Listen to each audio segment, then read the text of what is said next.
최대 명절이지만 사실은 이 명절의 핵심은 제사거든요. 제사.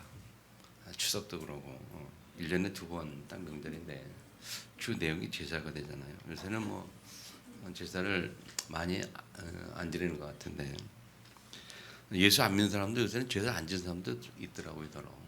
그래서 놀러 다니기도 하고 이제 세월이 많이 바뀌고 또 제 생각에는 사람들의 이제 이 수준이 이 생각하는 이런 부분이 좀 많이 올라가니까 제세된 생각이 옛날만큼은 아닌 것 같아요. 그만큼 생각이 어떻게 보면 우리가 깨었다라고 볼 수 있거든요. 우상이 심각한 지역의 사람들일수록 이 의식이 잘 깨어 있잖아요. 그 의식이 좀 깨어갈수록 사람들이 이제 제사를 좀 이렇게 좀 멀리하기도 하죠. 제사라는 것은 조상을 섬기는 것이잖아요. 조상 섬기는 것. 근데 왜 조상을 섬기는 것이 제사인데 이게 왜 문제가 되느냐? 교회에서는 왜 그렇게 문제 삼을까? 성경이 이렇게 말하기 때문에 그래요. 성경 고린도전서 10장 2절에 보면 성경 뭐라고 기록합니까? 대저 이방인의 제사하는 것은 귀신에게 하는 것이니 하나님께 하는 것이 아니라 이방인이라는 것은 불신자들 말하죠. 불신자들이 제사하는 것은 귀신에게 하는 것이다. 그래서 제사 될 때 보면 지방을 써보죠. 앞에 지방을 써볼 때 그 지방 써볼 때 내용이 뭔지 아시죠? 거기 이제 그 제사 지는 사람의 본, 성과 본을 쓰면서 이제 누구라라는 것을 이제 신부를 이렇게 올리는 거죠. 그러면서 제사 지는 내용은 그 사람의 뭐라 그럴까요? 그 사람이 다시 제사 지낼 때 다시 온다는 거죠. 뭐 쉽게 말하면 이제 식사하러 온다는 얘기인데 그 말은 불신자들도 사람이 육체가 전부가 아니고 영혼이 있다는 것을 인정을 하는 것을 증명하는 게 되겠죠. 그래서 우리가 죽는다 말할 때 우리 영혼이 육신을 떠나서 어딘가 간다는 것을 안다는 거죠. 그리고 그 영혼이 다시 돌아와서 제사밥을 먹는다는 거예요. 그래서 조상을 섬긴다. 섬길 대상이 있으니까 그런 거 아니에요. 섬길 대상은 자기 조상의 죽었는데 그 죽은 영혼이 있기 때문에 그를 섬긴다. 이유는 뭘까요? 이유는 그렇게 잘 섬길 때에 우리가 복을 받는다. 그런 개념이죠. 그 개념이 아니면 섬길 이유가 없어요. 그래서 뭐 묘자리 잘 본다는 얘기하고 뭐 제사를 지낸다 이렇게 하는데 근데 그 우리 생각이지 사실은 실제 역사를 보면 안 그렇잖아요. 뭐랄까 종갓집이 뭐 3대를 못 간다는 그런 말이 있어요 옛날에. 그 아주 완전한 종갓집 가면 3, 4대를 못 간다는 거죠. 그래서 이 종손들이 장손하고 종손하고 뭐가 다른지 아십니까? 장손하고 종손하고. 저희 집은 장손이었어요. 종손은 아니고. 종손은 원래 시조, 원래 여러 성의 가장 시조, 그 시조의 적통이 내려오는 게 종손이고 그 밑에 내려다 이제 뭐 차남동에서 내려가는 가지쳐 내려가는 게 이제 그 장손이라고 말하는 거죠. 저희 집 같은 경우는 우리 시조가 정인지인데 정인지의 둘째, 그러니까 셋째 셋째 아들의 후손이 이제 우리가 장손이 되고 그랬어요. 저도 제사를 많이 지내봤고요. 어릴 때는 설날에는 참 옛날에 많이 추웠거든요. 지금은 많이 안 춥지만 옛날에는 겨울에 뭐 보통 10도, 15도 막 20도 내려갔을 때 영하로. 그 겨울에 우리 시골집은 좀 컸어요. 대청마루가 있어가지고 이 마루가 대청마루 큰 데가 있어요. 평수로 몇 평 될까요? 뭐 한 10평 넘을 것 같고 꽤 큰데 거기에 사당이 있었고 1년에 2번 문 열리는 사당이 위에 있었고 그 이제 설날 추석 되면 그 문이 열려요. 열리고 이제 거기에다 이제 상 차려놓고 상도 우리 허리만큼 올라오는 큰 높은 상 차리고 그 음식 다 차리고 거기서 제일 되는데 떡국을 사람 수대로 갖다 놓잖아요. 떡국을 보통 한 20그릇, 30그릇 된 것 같아요. 30그릇까지 이렇게 계속 밖에 뭐 2그릇 오기도 하고 4그릇 놓기도 하고 뭐 이렇게 사람 수에 따라 바뀌는데, 그래서 저는 어릴 때 기억이 그냥 추워서 떨던 기억밖에 없어요. 그 이제 여동생이 2살 더 어린데 걔를 굉장히 부러워했거든요. 그때마다 왜 얘는 방에서 따뜻하게 잘 놀고 있는데 나는 추워서 열심히 떨고 있어야 되니 아들이라는 이유만으로 떨어야 된다는 그런 기억도 나고 그래요. 근데 그 장손 또는 종손이라고 말할 때 그 후손들이 그렇게 잘 되는 경우는 별로 거의 없어요. 거의 없고 제가 경험해 보면 거의 그 가정마다 보면 장남보다는 차남이 더 훨씬 잘 돼요. 차남이 잘 되고 잘 살고 뭐 그래. 장남들은 다 그렇고 그게 우리가 그런 것처럼 뭐 우상 문제, 그런 문제라고 얘기도 하는데 어쨌든 우리 제사 문제 얘기하고 있단 말이에요. 그러니까 조상을 섬기는 건데 왜 그럴까? 그것은 방법의 문제죠. 섬기는 방법의 문제입니다. 불신자들이 조상 섬기는 방법은 그 죽은 사람의 영혼이 있다는 것을 믿는 건 좋고 아는 건 좋은데 그걸 섬긴다고 차려놓고 뭐 온다고 하면서 하는 건데 그것은 올바른 방법이 아니다. 사람 그 영혼이 왔다 간 존재가 아니거든요. 그리고 꼭 조상을 그렇게 섬겨야 되겠냐? 그렇지 않아요. 기독교는 뭡니까? 꼭 그렇게 절을 해야 되겠냐? 절하지 않고 우리가 하나님 아는 점 뭐에서 조상을 생각하면서 예배할 수 있지 않냐? 그 예배를 통해 드리는 추도 예배를 드리는데 방법의 문제이기도 하고요. 그 방법의 문제라는 것은 뭐냐면 결국 뭡니까? 영적인 세계에 대한 차이 문제죠. 인정하느냐 인정하지 않느냐. 영존재를 아느냐 모르냐, 또 성경에만 기록하고 있는 이 사전제를 아느냐 모르냐, 그리고 영적인 세계에 대해서 이해가 있느냐 없느냐, 그런 문제는 거예요. 사람의 영혼이 왔다 갔다 한다는 사실을 인정하기 때문에 제사를 하겠죠. 근데 성경의 원리는 그게 아니고 올 수가 없다라고 말하잖아요. 결국 이런 차이 문제가 결국 근본적으로 어디서 오냐면 하나님을 아느냐 모르냐, 거기서 오는 거 아니겠냐. 그리고 요새 우리가 오래 쓰는 단어가 뭡니까? 영혼이라는 단어를 쓰는데 이 영혼이라는 단어를 이해하냐 이해 못하느냐, 그 문제이기도 해요. 영혼의 단어를 이해하는 못하느냐. 우리가 육신이 죽은 거로 끝나냐, 그 이후의 세계에 대해서 내가 얼마만큼 이해하고 내가 이 육신이 땅에 묻히는 그 이후의 세계에 대해서 얼마만큼 이해하고 받아들이고 하는 부분의 문제란 말이에요. 그리고 또 더 나아가서 사람이 육신만이 아닌 사람 속에 분명히 영혼이 있다는 사실을 인정하느냐 안 하느냐 문제이기도 하고, 인정한다 할지라도 얼마만큼 그 가치에 대해서 그 영혼의 세계에 대해서 아느냐 문제죠.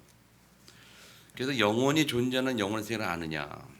더 나아가서 하나님의 창조와 하나님의 존재와 창조의 질서와 그 창조를 아느냐. 불신자들은 창조를 믿지 않습니다. 사람이 진화되었다고 믿거든요. 사람은 진화되었다라고 원숭이가 침팬지가 진화되어 가지고 사람이 되었다. 그렇게 그들이 갖고 있는 이론이고 그렇게 믿고 받아들이고 있어요. 그렇게 본다면 영혼이라는 존재에 대해서는 인정을 안 하는 거거든요. 사후의 세계 영혼의 문제에 대해서는 인정을 안 합니다. 근데 우리는 뭡니까? 창조론을 믿고 창조. 하나님, 세상은 하나님이 창조하셨고 하나님이 마지막에 인간을 창조했고 그 인간을 하나님이 창조한 모든 만물을 다스리는 존재로 지으셨다는 거예요. 그 창조의 원리, 창조의 질서에 대한 이해와 믿는 문제예요. 그래서 우리가 아는 것처럼 뭡니까? 하나님의 창조의 질서 뭡니까? 사람은 하나님과 함께 하도록 창조되었어요.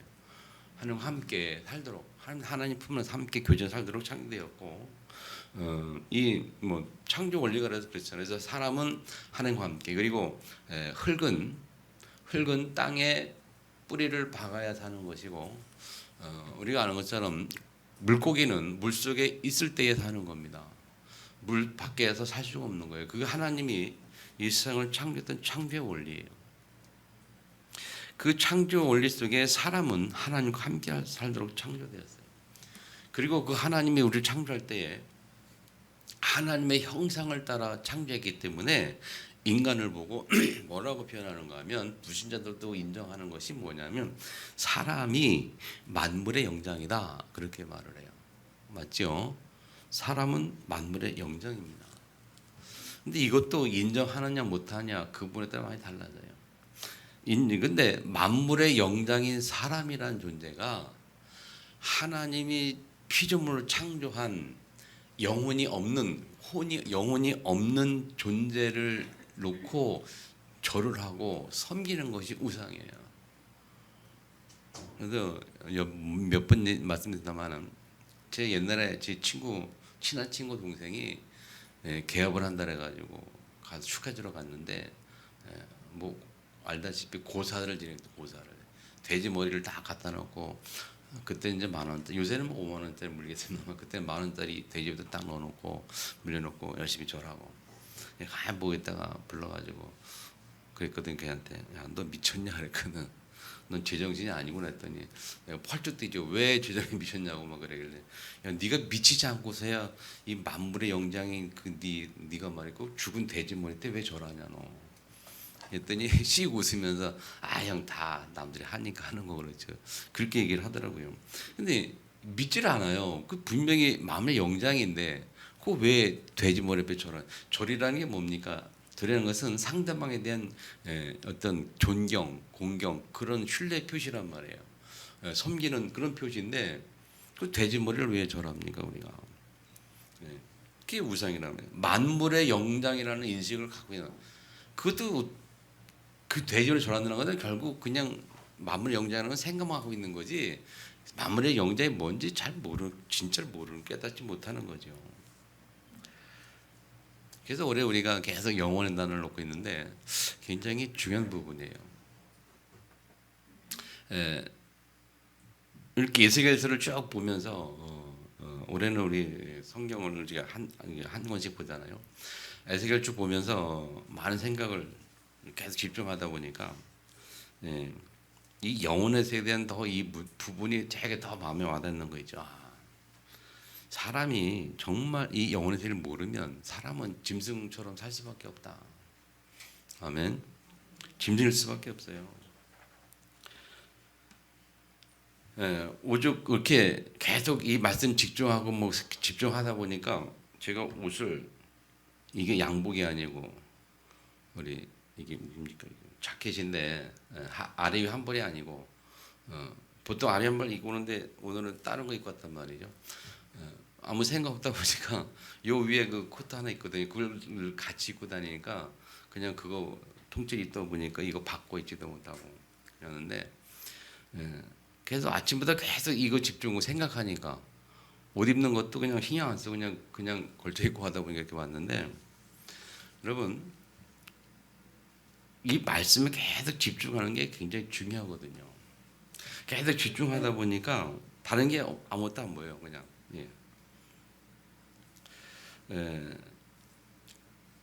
오늘 제목이 이 물로 되살아나리라 그렇게 말해. 8절에 보면 8절에 말했죠. 이 물로 되살아나리라.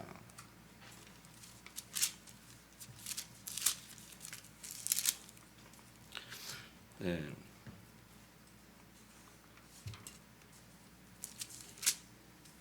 40장 8절에 이 물이 동쪽으로 향해 흘러 아라바로 내려가서 바다에 이르니 이 물이 이 흘러내리는 물로 그 바다의 물이 되살아나리라. 여기서 바다는 이 사해 바다를 말해요. 사해 바다 아시죠? 우리가 사해 갈릴리 호수 밑에 있는 사해 바다. 사해 바다가 죽은 바다잖아요. 그 죽음보다 살아나리라 그런 말이죠. 그래서 그 이 아랍에서 물이 흘러가지고 또 흘렀는데 그 물이 어디까지 가냐면 이제 사해까지 가는데 사해에 갔을 때 살아난다 이렇게 말하고 이 물이라는 것은 뭡니까? 이 물은 47장 1절에 보면 성전의 안면이 동쪽을 향하여 있는데 그 문쯤에서 물이 나와 동쪽으로다가 성전 오른쪽 계단 남쪽 흘러내리더라. 성전에서 흘러나오는 물이었어요. 성전에 나오는 물. 그래서 누구나 다 모든 목사님들 다 하는 말씀입니다만 이 물은 성전에서 나온다는 말인데 무슨 의미입니까? 성전에서 흘러나오는 말씀을 말하죠. 하나님 말씀. 성전에서 하나님 말씀이 선포됩니다. 성전에서 예배가 있고 그 예배를 통해서 말씀이 선포됐고 그 예배를 통해서 하나님 말씀이 흘러나와요. 그래서 그 흘러나오는 그 물로 되살아나리라. 살아나리라가 아니고 되살아난 말은 뭐 다시 산다는 거죠. 리프레시. 제주항공의 이 슬로건 로고가 리프레시인가 뭔가 그런데 여러분 리프레시 새롭게 다시 살아난다는 거예요. 이스라엘 백성들이 말씀이 없어서 말라 죽었고 마른 뼈처럼 되었어요.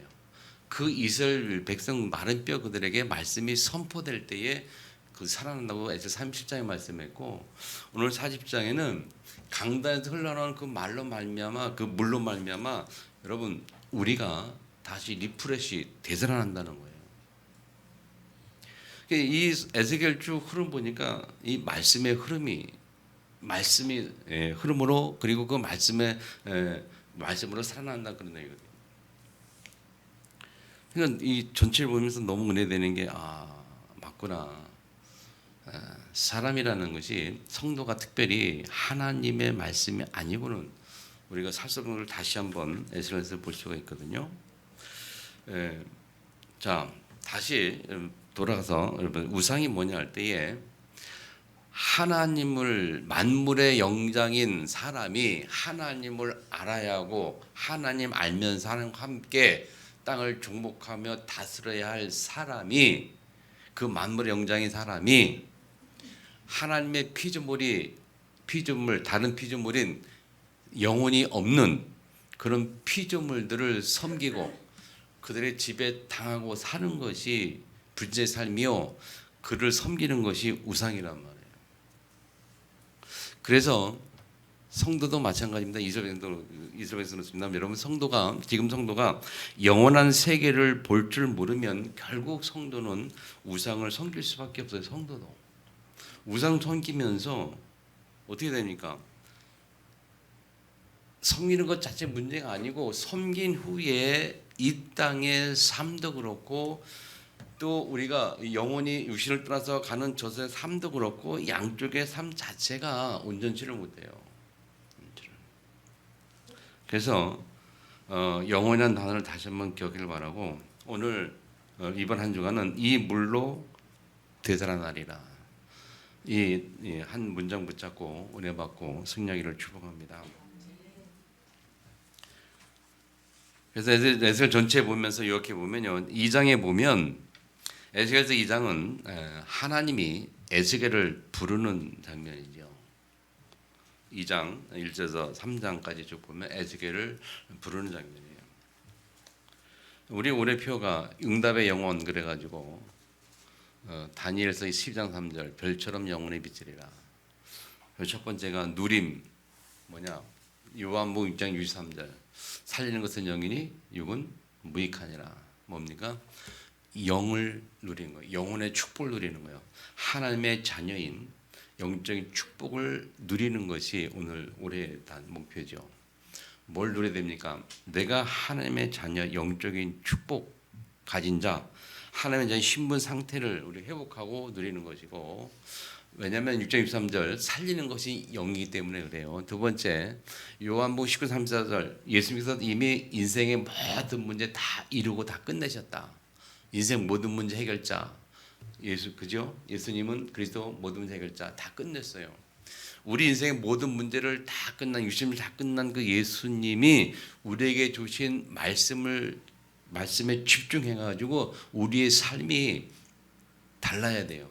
우리의 삶이 말씀에 집중해서 말씀을 성취하는 삶 속에 들어가야 되는 거예요.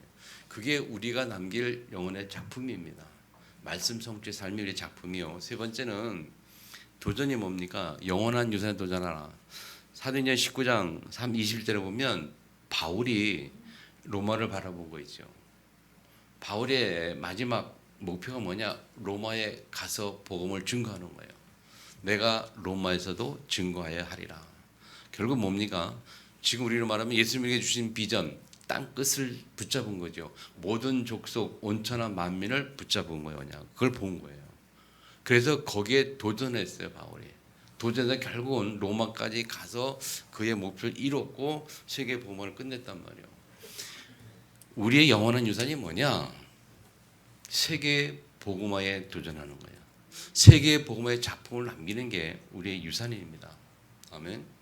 거기에 이제 올해 도전하는 이 세 가지 놓고 계속 말씀 나오는데 오늘 본문을 통해서 첫 번째 또 우리가 할 것은 영원한 기업, 영원한 하나님의 축복을 회복해야 되고 영원 속에 나를 봐야 된단 말이에요. 그럼 무엇을 생각하냐면 에스겔을 통해서 확인하는 게 뭐냐면 하나님이 에스겔로 뭐냐면 내 발로 일어서라 2장 1절에 말했어요.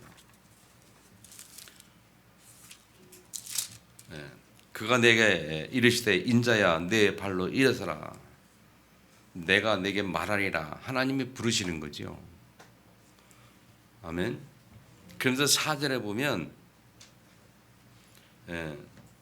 내가 너를 그들에게 보내노니 하나님이 우리를 부르시고 하나님이 우리를 보내는 겁니다. 이것이 하나님이 보낸다는 사실이 이것이 우리의 정체성이에요.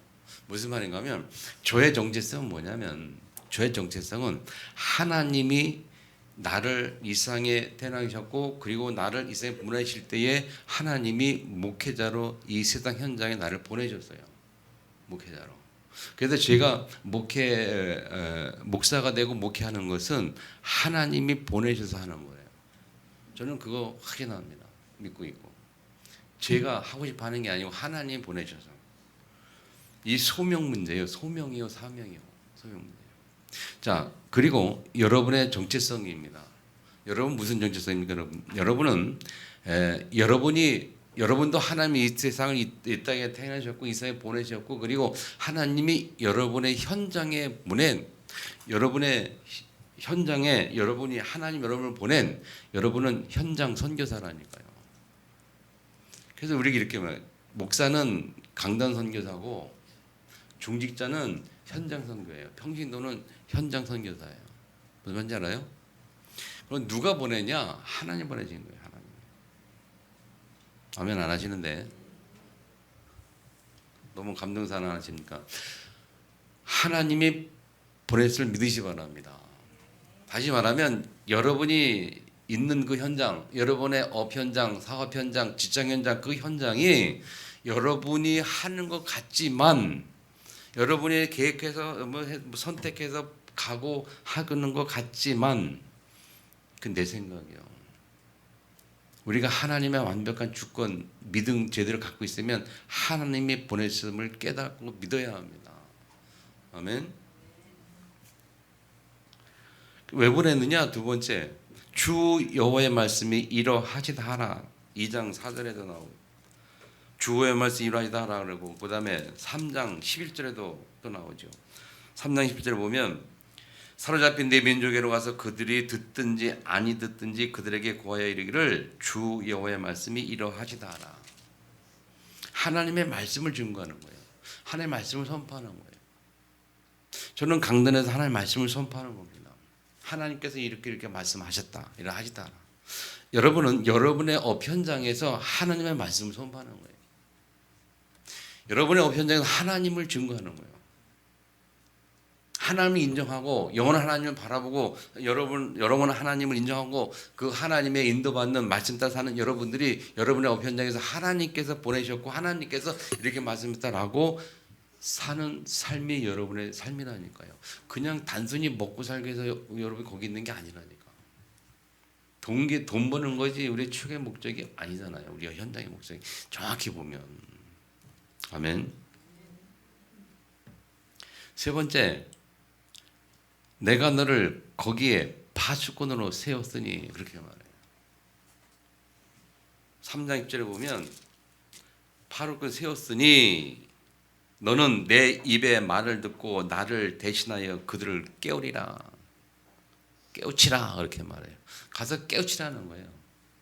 근데 참 이걸 잘 읽어보시면 재밌어요. 그 이후에 10절, 18절 쪽에 보면요. 쉽게 말하면 그래요. 자, 악인과 의를 말해요. 불신자와 신자를 말하겠죠.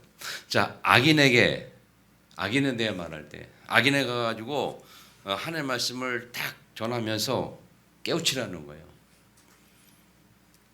가서 우리가 그 악인에게 말을 해야 된다는 거죠. 해야 되는데 말을 안 해서 그 악인의 말을 안 해서 가서 말을 안 해가지고 안 하면 악인은 그 죄악 중에 죽겠지만 그 악인의 피값은 내게서 찾으리라.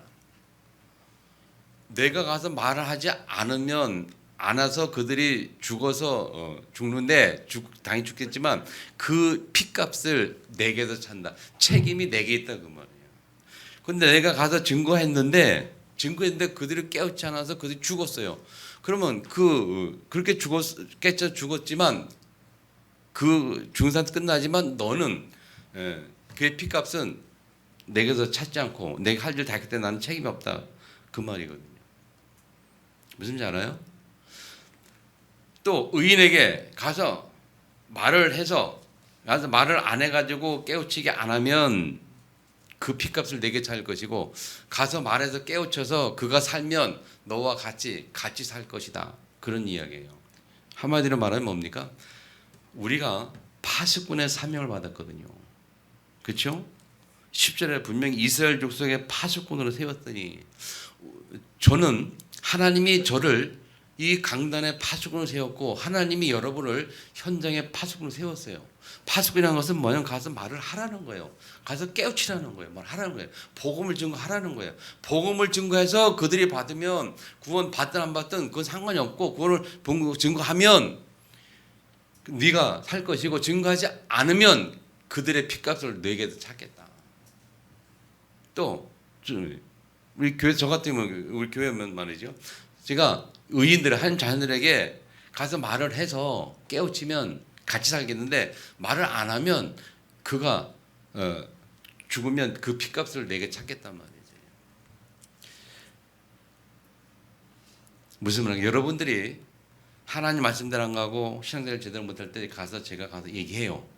하나님 가서 기도하다가 가서 성도님 이렇게 뭐 이렇게 얘기한단 말이에요. 그래서 그분이 성도가 맞습니다 인정하고 깨닫고 돌아서 그러면 같이 살고 하나님의 계획 속에 같이 살지만 그렇지 않으면 나는 책임이 없다고 말이에요. 내가 말했는데 깨우치지 않아가지고 그들 저주 가운데 장군돼 있어도 나는 책임이 없다고 말이에요. 근데 내가 말을 안 해가지고 그들 저주 가운데 있으면 그 책임은 나한테 있다는 거고. 무슨 말인지 알지요? 파수꾼으로 우리를 세우셨다는 거예요, 하나님이. 아멘. 정말로 여러분들이 마음속에 잘 깨닫길 바랍니다. 이 영원이라는 단어를 놓고 하나님이 나를 이 세상에 부르실 때에 파수꾼으로 하나님이 보내셨고 하나님의 말씀을 증거해 보셨고 그래서 당연히 해야 할 수밖에 없고 해야만 되는 파수꾼으로 부르셨다.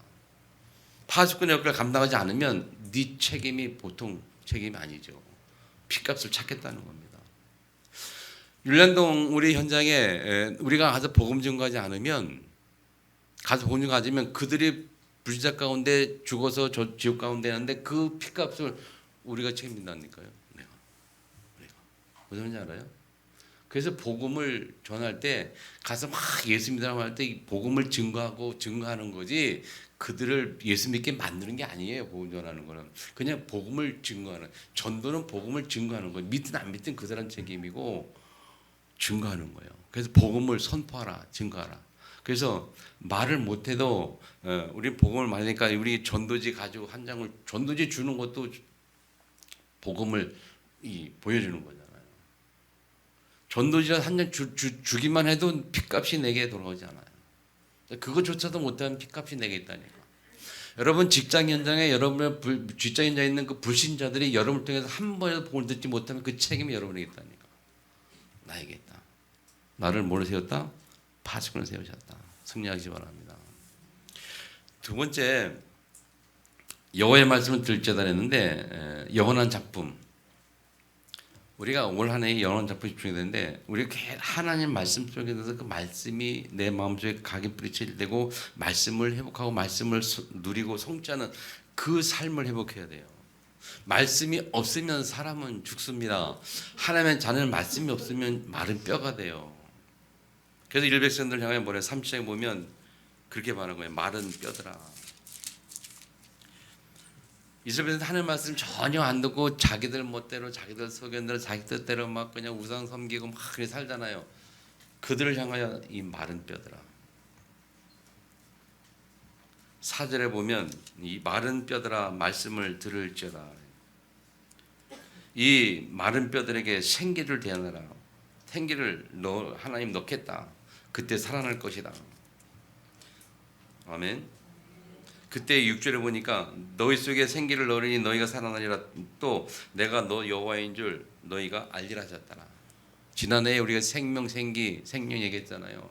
생기가 뭡니까? 생기가 말씀이라니까요. 생기가 들어가면 살아요. 말씀이 들어가면 산다니까. 하나님 자녀가 말씀이 안 들어가면 못 삽니다. 못 산다는 말은 하나님과 관계없는 영적인 죽음, 세상 속에 살아가는 인생이요. 세상 속에서 세상의 생각과 세상의 사상과 세상의 그런 뜻을 따라 그 속에서 문화를 따라 그렇게 살아가는 게 영적으로 죽은 인생이에요. 신자들이 죽은 인생. 하나님 자녀인데 하나님 말씀 관계없어요. 말씀 안 들어요. 그리고 하나님 말씀과 관계없는 삶, 하나님 말씀이 적용되지 않는 삶, 하나님 말씀이 현장이 없는 삶, 그 영적 죽은 삶이라니까요. 거기에 말씀을 대언해라. 말씀이 들어가야 산다니까. 생기가 들어가야 산다니까. 경험하신 분들이 많을 겁니다. 말씀 듣지 못할 때가 힘들어요.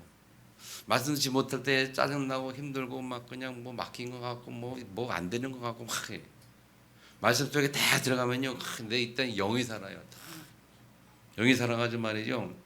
응? 기쁨, 감사, 뭐 안정, 평안 그런 게 회복이 되는데 말씀 듣지 않으면 말씀 들어오지 않으면 슬픔, 뭐 미움, 다툼, 분노, 뭐 짜증 이런 게 막 들어가가지고 그렇게 살아가잖아요. 일도 제대로 안 되죠.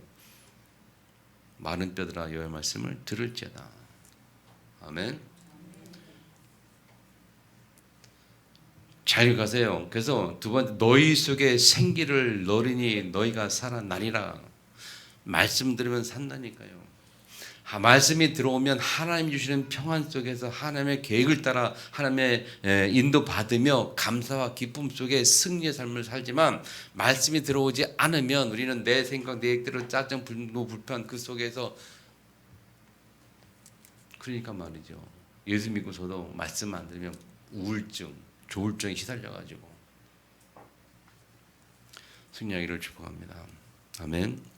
그래서 우리의 인생이 뭡니까 여러분? 영혼 속에서 하나님의 말씀을 회복하는 작품을 우리가 남겨야 돼요. 그래서 우리가 올해 얘기하는 게 뭡니까? 금토일 집중시대.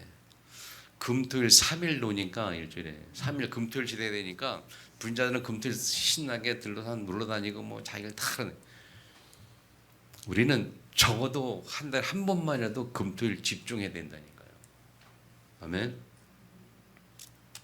어제 그저께 금요일날 빨강이시잖아요. 그래가지고 그 원주에 제 여동생이 있는데 뭐 청주에 온다고 그래서 오라 그래가지고 오면 이제 밖에서 자려고 처음 가봤는데 알프스 휴양림이라고 있더라고요. 보은 쪽에 가보시면 그랬는데 알프스 휴양림 있어요. 거기 방을 하나 얻었어요. 15인 15명이라는 방. 하룻밤에 20만 원. 주말이라 비싸더라고요. 그래서 그 동네 가족을 같이 가려고 생각을 했었는데 못 온다고 갑자기 연락해서 못 온다고. 방은 예약해놓고 계약을 해놨는데 환불 받으려고 보니까 환불은 20%밖에 안 해줘가지고 4만 원밖에 환불 못 받는 거예요. 20만 원 방 얻어놓고 그럼 10만 원 돈이 날라가잖아요.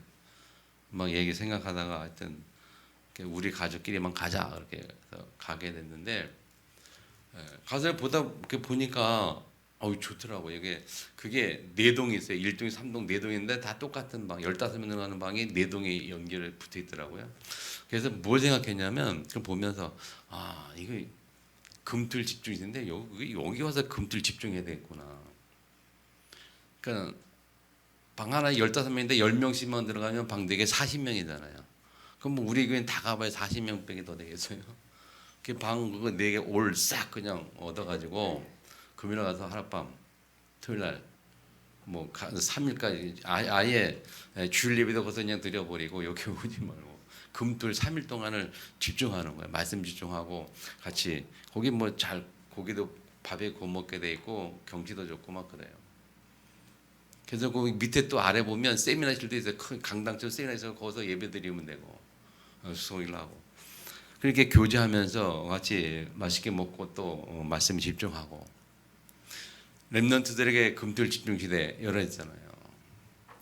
여러분 하나님 말씀이 들어가야 산다니까요. 우리의 인생이 하나님 말씀이 딱 들어와서 말씀 속에 사는 인생 그게 여러분이 자녀들이 여러분을 보고 우리 부모님은 늘 말씀대로 사는 삶이었다. 늘 말씀 하나님 말씀 속에 말씀 붙잡아 쓰고 말씀 살고서 예배에 충실하고 성공하고 그 예배에 말씀 붙잡고 또 하는 동안 그런 작품을 남기는 인생. 아멘. 그때의 세 번째 보세요. 뭐야? 내 영을 너희 속에 두어 그랬거든요. 13절에 보면. 자, 말씀이 들어올 때에 뭐가 온지 아세요? 말씀이 속에 들어올 때에 말씀이 우리의 마음속에 담길 때에 하나님 우리에게 무슨 역사 주신지 아세요? 내 영을 너희 속에 두어. 이 영이 뭡니까, 여러분? 뭡니까, 여러분? 하나님의 영, 성령이잖아요.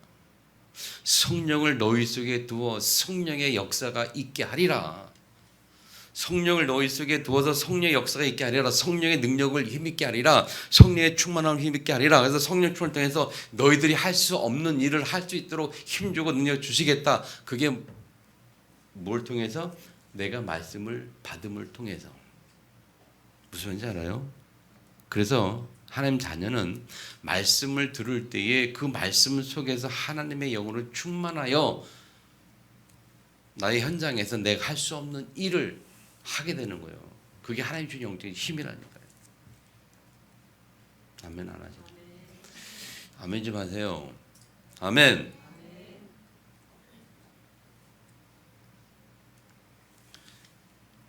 꼭 기억하시기 바랍니다, 여러분.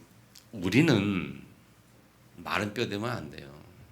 제발 마른 뼈 안 되기를 주님의 이름으로 축원합니다. 말씀을 못 듣고 못 들어서 마른 뼈처럼 살아가면 되겠습니까? 아멘. 올 한 해에 강대에서 흘러나오는 그 말씀을 통해. 그래서 세 번째 그 말씀이 어디서 나오는 말씀이 되느냐? 그 말씀은 강단에서 나오는 말씀이어야 됩니다. 아무 말씀이 아니고. 그래서 세 번째 그 물이 성수를 통하여 나옵니다. 47장에 넘어가 보세요. 이제. 그 말씀이 어디서 나오느냐? 성수를 통해서 나온다 그랬어요. 영원한 유산에 도전하는데 뭡니까 여러분? 성수에 흘러나오는 물 통해서 충만해가지고 영원한 세계 하나님의 목표를 바라보는 거예요. 한 것을. 자, 오늘 40장 1절에 보면 뭐라고 그래요? 성전문에 그가 나를 들 성전문에 이르시니 성전의 양면이 동쪽을 향하였는데 문지방 밑에서 물이 나와 동쪽으로 흐르다가 성전 오른쪽 제단 남쪽으로 흘러나. 한마디로 말하면 성전에서 물이 흘러나왔다고 말해요. 그 흘러나오는데 2절, 3절, 4절에 뭡니까? 처음에는 발목에 물이 찼어요. 또 다시 재발하니까 무릎에 찼단 말이에요. 다시 재발하니까 허리에 찼어요. 다시 또 측량해보니까 가슴까지 물러온 거예요. 그래서 어떻게 했다고요? 자기의 능력과 자기의 마음대로 못 움직일 만큼. 무슨 말입니까? 물의 흐름에 휩쓸려 갈 만큼 물이 꽉 찼어요. 물이 꽉 차니까 내 마음대로 못 움직이는 거예요. 그냥 물의 흐름을 따라 가야 되는 거예요. 그래서 5절에 보니까 능히 내가 건너지 못할 강이든지라 그 물이 가득하여 헤엄칠 만한 물이요 사람이 능히 건너지 못할 강이라. 그때에 그때에 그 물이 흘러가서 어떻게 돼요? 사해 바다까지 가가지고 사해 바다 살아나고. 그러면서 구절에 보면 이 강물이 흐르는 곳마다 번성하는 모든 생물이 살고 고기가 힘이 많고 물이 흘러들어간 물로 바닷물이 살고 뭐 강일은 각지 모든 게 살 것이며. 그래서 10절 11절 쭉 나오죠. 뭐 에네글렘부터 어디까지. 그다음에 짐을 개벌 하지 못하고 소금다니 될 것이며. 또 강 좌우에는 각종 목을 나무가 자라서 잎이 시들지 않으며 영원히 끊지 않냐고 달마다 새 열매를 맺으리니 그 물이 성소를 통하여 나옵니다. 아멘. 자, 모든 것을 살리는 그 물이 어디에서 나왔다? 성소를 통하여 나옵니다. 어느 정도까지 흘러야 되느냐? 내가 움직이지 못할 만큼 가슴까지 꽉 차야 돼요. 그때에 내가 가는 모든 곳이 다 살아나는 거예요. 아멘.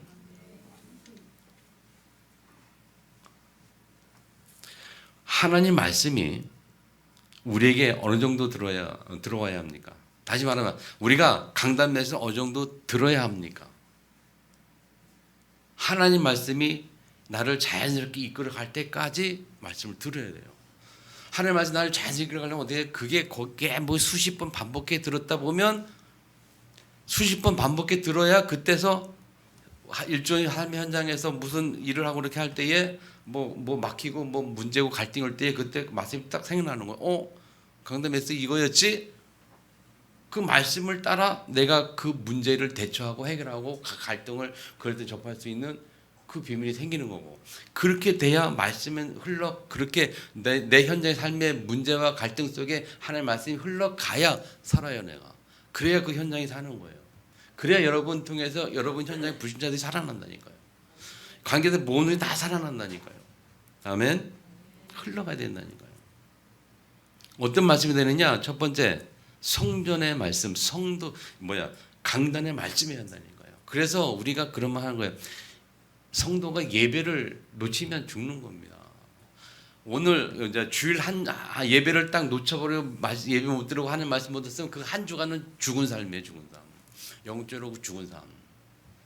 왜? 말씀이 없는데 어떻게 살아요? 그럼 어느 정도 들어야, 두 번째 어느 정도 들어야 되느냐? 그 말씀에 흘러갈 만큼, 말씀 따라 갈 만큼. 그래서 강단 메시지를 계속 듣는 겁니다. 내 머릿속에 수십 번이고 10번이고 어느 정도 내 현재 삶 속에서 어떤 문제 있을 때 갈릴 때마다 탁탁 그 생각날 만큼 들어야 되는 거예요. 그러면 삽니다. 나도 살고 현장 살고 다른 사람도 살아요. 그래야 파수꾼의 역할을 제대로 감당되는 거예요. 아멘. 그래서 올해 여러분 금들 시대 영원한 것을 놓고 누림, 집중, 도전을 해야 돼요. 누림전, 신분, 권세, 누림, 말씀에 집중, 그리고 세계복음화 2, 3 살리는 것에 도전해야 됩니다. 아까 대지나만 이 자연감이 좋더라고요. 그래서 올해는 남전 여전도에 좀 활동해야 되겠고 해서 이 행사 진행하는 건 남전도에서 앞으로 맡으세요. 우리 회장님 안 나오셨는데 총무가 누구예요? 김주석 집사님 총무를 알고 있거든. 회장님 김선우 집사님. 이 회장 총무가 이제 주말 금토일 때 이 장소 알아보고 섭외하고 다 준비하고 저는 말씀 준비할 테니까. 아멘. 그래서 우리 같이 이게 한 달에 한 번 정도 괜찮아요. 뭐 거기 못하면 있겠지 뭐. 또 그 한 번 한 방이 뭐 20만 원 나오면 10명 자면은 한 사람당 2만 원씩만 내면 되잖아요. 그냥 오는 게 아니고 회비 동참 회비 가져와서 먹을 거 싸와서 같이 나누고 말씀 집중하고 기도하고. 아멘. 심령이를 축복합니다. 그래서 남전도전도 또 우리 같이 다 협력해가지고 렘넌트를 위한 집중, 또 우리 자신의 말씀 집중. 아멘. 그래서 이 영혼의 축복을 누리기를 주님으로 축원합니다. 자, 영혼의 축복은 결론 성소를 통하여 나오는 하나님의 말씀을 통해서 하나님 주시는 하나님의 영으로 나를 세워야 합니다. 그 비밀이 기도밖에 없어요. 그래서 올 한 해 또 기도에 집중하는 오늘 영원한 우리 영원한 기업 작품 도전 좀 유선 도전할 수 있길 바라고요. 오늘 말씀 제목 이물로 대선하여라 하는 단어 붙잡고 한주간 승리하기를 주변을 축원합니다. 기도하겠습니다. 주신 말씀 듣고 통성같이 한번 기도합니다.